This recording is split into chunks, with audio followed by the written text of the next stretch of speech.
This is marriage wisdom for wives who want a long marriage. One of the most overlooked realities in marriage is emotional fatigue. Most people think that when a marriage is in trouble, it will be obvious. They expect arguments, conflict, tension that is visible and undeniable. But in many long marriages, that is not how the strain begins. It begins quietly, through something that most people don't even recognize at first: emotional fatigue. Emotional fatigue happens when someone has been carrying internal experiences for a long time without feeling safe, comfortable, or willing to express them. At the beginning, those experiences are usually small.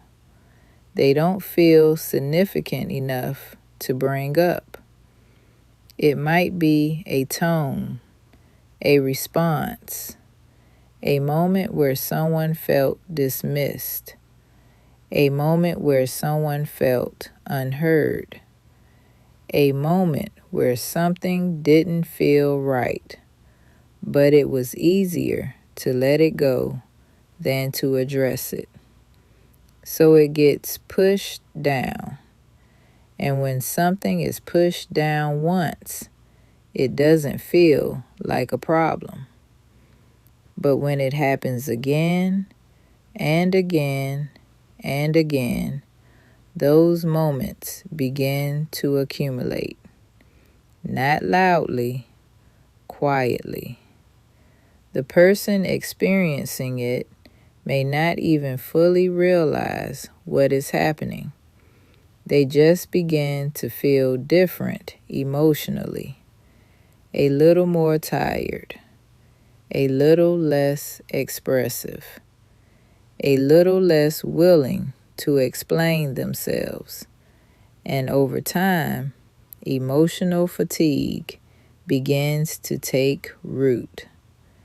Emotional fatigue changes how people show up in a marriage. Someone who once spoke openly may begin to speak less.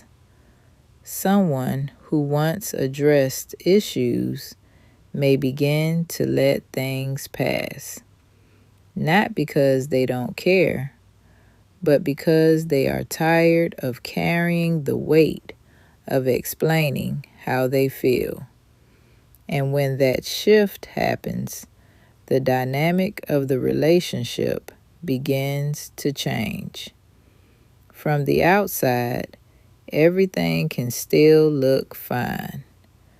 The home is functioning. Responsibilities are being handled. There are no major arguments. But internally, something has shifted. The emotional connection is not the same. Conversations become shorter. Tone becomes more neutral. Warmth becomes less frequent. And this is the stage where many people become confused, because nothing dramatic has happened, so they assume everything is okay. But emotional fatigue does not need a dramatic moment to grow. It grows through repetition, through small moments that were never resolved. And when those moments are not addressed, they begin to create emotional distance.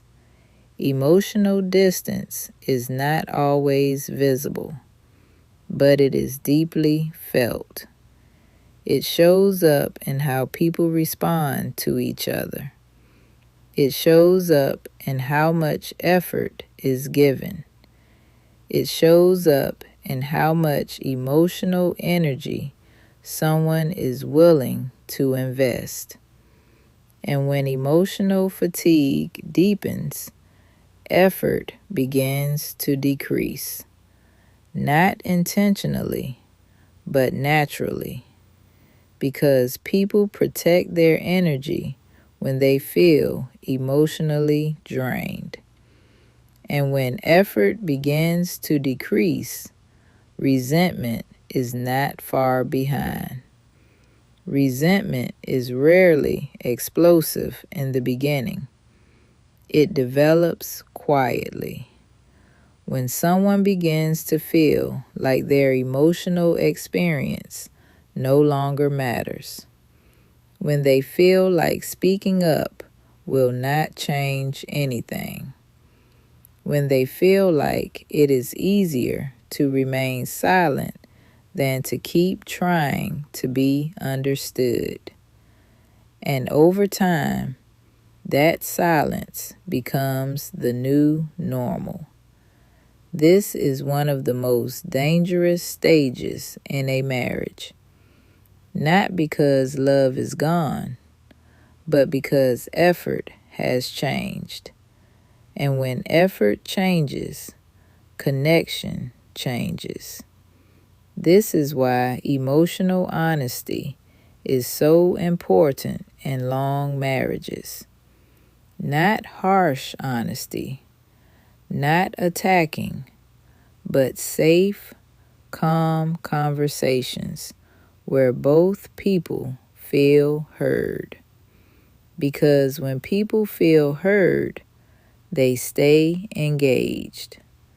When they feel understood, they stay connected. And when they feel safe expressing themselves, emotional fatigue has very little space to grow. But when communication breaks down and feelings remain unspoken, emotional fatigue begins to build. And if it continues long enough, it can quietly change the direction of a marriage.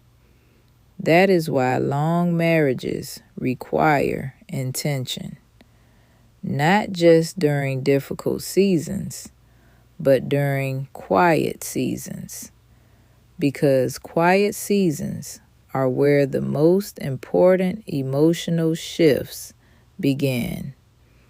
And if those shifts are ignored, they don't stay small, they grow. And that is how long marriages begin to drift.